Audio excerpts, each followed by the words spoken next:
We met at a concert in our city, and since we both had the same taste in music, it was very easy for us to become friends. Although we didn't predict it initially, from being just friends, we eventually started dating, and things went well. I proposed, and then we got married. That's basically the summary of our relationship. Up until now, things have been good. That's what I would have answered anyway. I realize how in the dark you can be about your own relationships, even something as deep as marriage. I've always had a fear of being cheated on because it isn't really something that you can control. Most of the people who cheat aren't doing it because their spouses were horrible people or because they weren't satisfied in the bedroom. They just do it because they're selfish or they want even more than what their partner is providing. I hate that so much because it means that you have no control whatsoever over being cheated on. The best you can do is try and spot it as quickly as possible if it does happen. That was what I decided to do. I've been a fantastic husband, and I know May herself won't disagree with that assessment. I've done everything that I've been meant to do as a husband, but most importantly, I truly love her. So it is incredibly easy for me to be romantic and thoughtful and kind. That's not close to a problem for me. Despite everything that I've done, it hasn't stopped me from being cheated on, and I guess that's the life of a married man for you. You can do absolutely everything right, but at the very end of the day, your partner will do whatever they want to do. The only choice that you have is to figure out what you'll do when you find out, and I think that's the really hard part for me. I need to figure out how to approach what I found out, and I also need to learn to deal with the emotions that I have arisen as a result of it. The story is pretty simple. I found out that my wife was cheating on me simply because she was acting very differently from how she usually acts. It was subtle, but I know her well enough to have been able to tell when things are off. I asked her several times if there was something bothering her, but she maintained that she was completely fine and that there was nothing of the sort. She was different like 3 days straight, and I noticed that she was pretty much rejecting any intimacy from me. She would turn her face if I wanted to kiss her, so that I would only kiss her cheek. I asked her what was going on, but she refused to admit that something was going on with her, and that annoyed me because it was so obvious that something was wrong with her. After 3 days, she went back to normal, if I could call it that. I thought it'd be the perfect time to ask what had happened, since it felt like she must have been over it, but she once again claimed that there was nothing, and she asked me to stop asking her the same question. Here's the thing. If she told me she was going through something and didn't want to talk about it, I likely would have respected her choice. But to keep lying that there's nothing when there obviously is, of course I'm going to keep asking. I knew that there had to be something, and maybe it's because I'm hyperfixated on cheating as the worst thing that can happen to a man in a relationship. But I decided to go through her phone. I've done it once before, and it was also at a time when she was acting as if there was nothing going on with her, but I could tell that she was acting differently. That time, even though I had quite some time to go through her phone, I didn't find anything of note, so I let it go. I hoped that it would be the same this time around because I only had a suspicion and nothing more. So when I got the chance to, I grabbed her laptop, which was connected to her iCloud, and I was able to go through her messages from there. I would have taken her phone, but it was proving to be a lot harder than I expected to get it from her without waking her up, or without her coming for it a few minutes later. A laptop was the safer option for me. It took me some time, especially because I had no idea what to look for. The first place that I started was her conversations with her girls, since I assumed that if there was anything going on in her life, even if it wasn't cheating, she'd probably tell them if there was some reason why she couldn't tell me. Going through her group chat was wild. I know that no one ever wants that group chat to be exposed, but my goodness, it was a whole lot of nasty gossiping about other people. I had to scroll through most of it, but I couldn't scroll through all of it, so I just exported the chat. I did the same when I went through her messages with individual friends. Some of them were part of the same group chat, some weren't. I didn't find much there, but it was when I got to her messages with her best friend that I found out what was going on. My wife had gone on a work errand. She was there, alone, with a male client. She said that she doesn't know how it happened, but they slept together. That's how she described it to her friend, who was appalled, but didn't really do much to castigate her for it. And I didn't like that. She claimed that they had gone in to take measurements and for her to take notes on what the client did and didn't want. She works with an interior decor company. She told her friend that his body was insane, and that even though things were professional, she might have given him F-me eyes. Her friend laughed at that, asking if she was serious, and she said she was.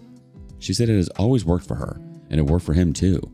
She didn't know what came over her, but she felt like he was flirting first. They were alone, he was handsome, and things just happened. She said that it was exciting, but she still kind of hated that it happened. She regretted it, but since it had happened, she was just going to look at it positively. He kept asking me what was wrong with me, but obviously he was better off not knowing, so I kept it to myself. That was her talking about me, and when I was worried. I felt so silly having been worried about that kind of person, because at the end of the day, she didn't care about me. It didn't matter that she regretted that it happened regardless, and I'm sure that while it was happening, she enjoyed it. I think a part of her would do it again, with the same guy if she had the chance. She's not somebody who I can trust or who I can continue to love if she's hurt me so badly. I've made sure to take screenshots of all her messages with her friend because she admits to the affair there, and that's the most important thing for me to get. Maybe I'll be getting ahead of myself. I know that I'm going to divorce her, but I'm already thinking about how I'm going to get my revenge on her because she needs to hurt the way that I'm hurting right now, and I'm going to make that a mission for myself. So, I've documented all of her messages with her girlfriends, because I know there's going to be a lot in there that I can use to hurt her badly. I want to have a lasting effect on her life, the same way she's going to have a lasting effect on mine. If there's any advice or any kind of words for someone like me who has been cheated on and is planning to get a divorce, please let me know. I want to navigate this as best as I can, and I don't want to end up making any stupid mistakes. Update 1. Thank you to everyone for all the kind words and the kind advice on my last post. Some major takeaways that I got were that it makes the most sense to let her know what I know, only when the divorce is ready to go right away, and so that's what I did. The first step that I could take was getting a divorce attorney, and I did that.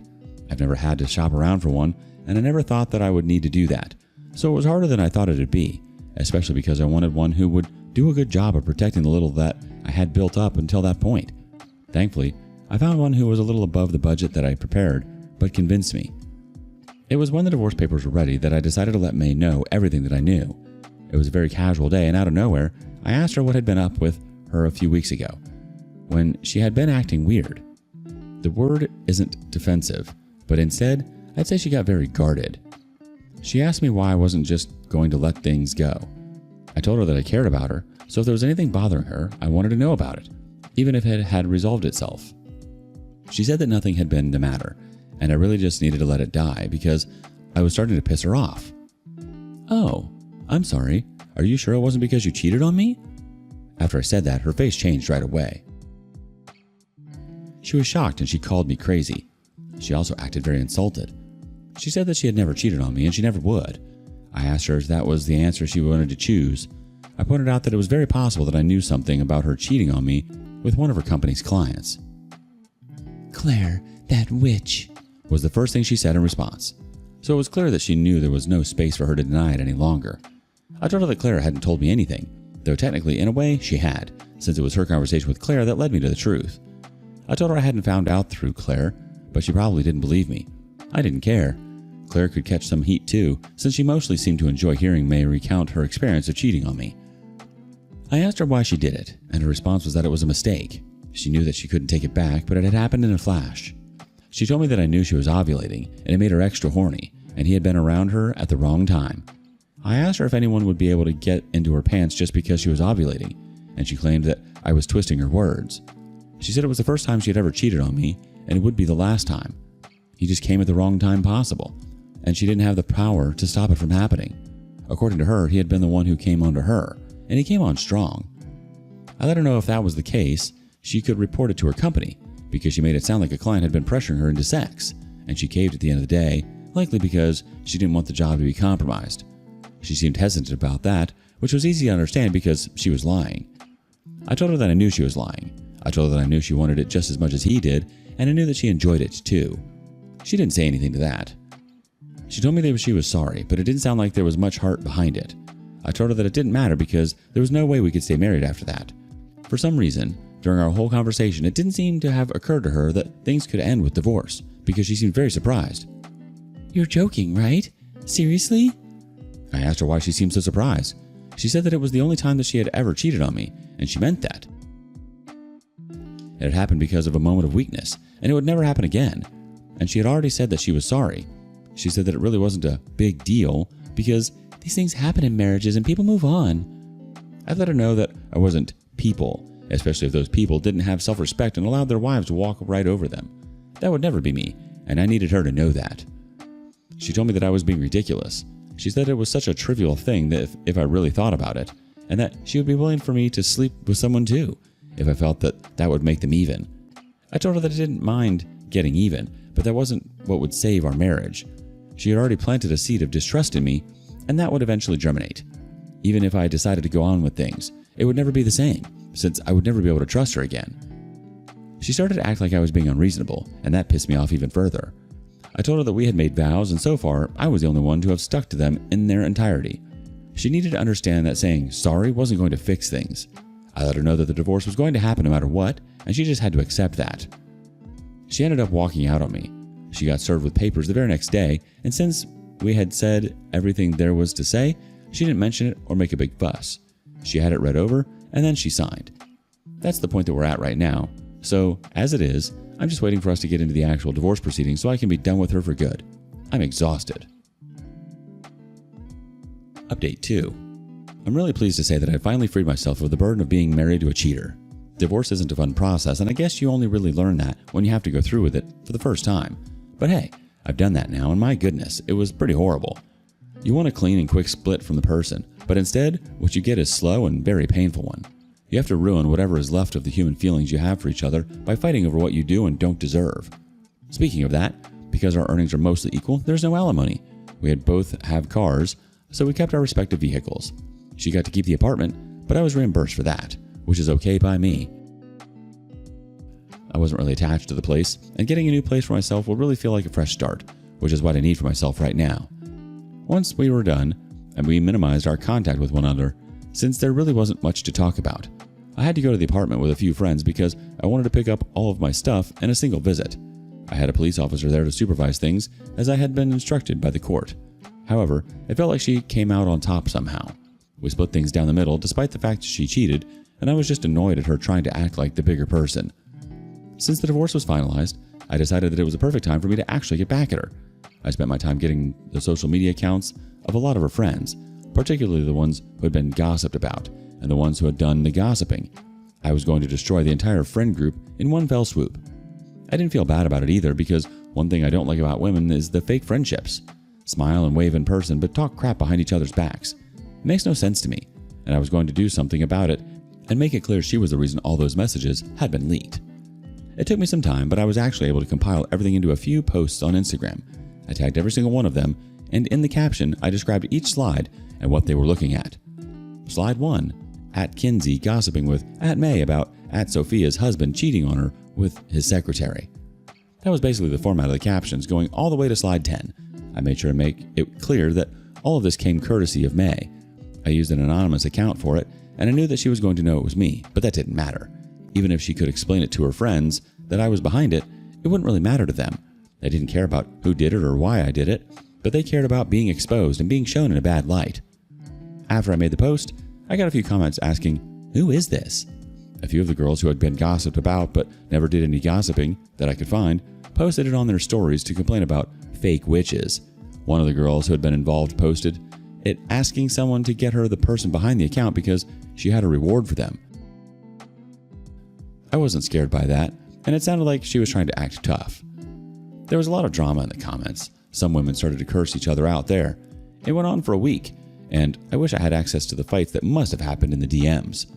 Needless to say, May reached out to me, and she was the angriest that I've ever heard her. The moment I picked up and she heard my voice, she tore into me. She called me every name in the book, including some that I didn't even know that she knew. She said I had ruined her life and I had ruined her friendships. She went on for some time, and I let her know that I hadn't even done my worst, because I still had the power to tell her company that she was sleeping with her clients. She started speaking, but she cut herself off. I guess she realized at that point that she didn't want to make me angry. I had hit at her, but I still had more where that came from. Her job was pretty cushy, and while I was tempted to go for it anyway, I ultimately decided not to. What I can say about everything is that revenge feels good. It really does, especially when you know that it is truly you getting equal for something you never deserved in the first place. I feel good that I've gotten back at her, and she's just going to have to deal with the fallout. Maybe she'll choose to be a better person now. I hope so, but I won't stay in touch to figure it out.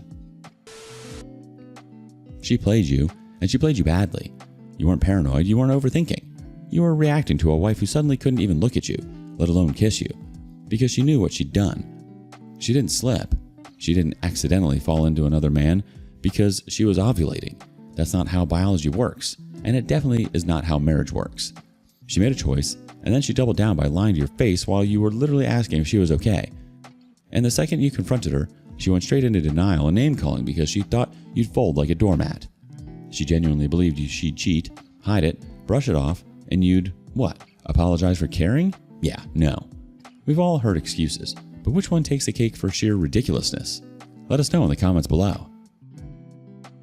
And thank you for joining us today on Our Space. Be sure to like and subscribe and hit that notification bell so you don't miss out on our next video. See you next time.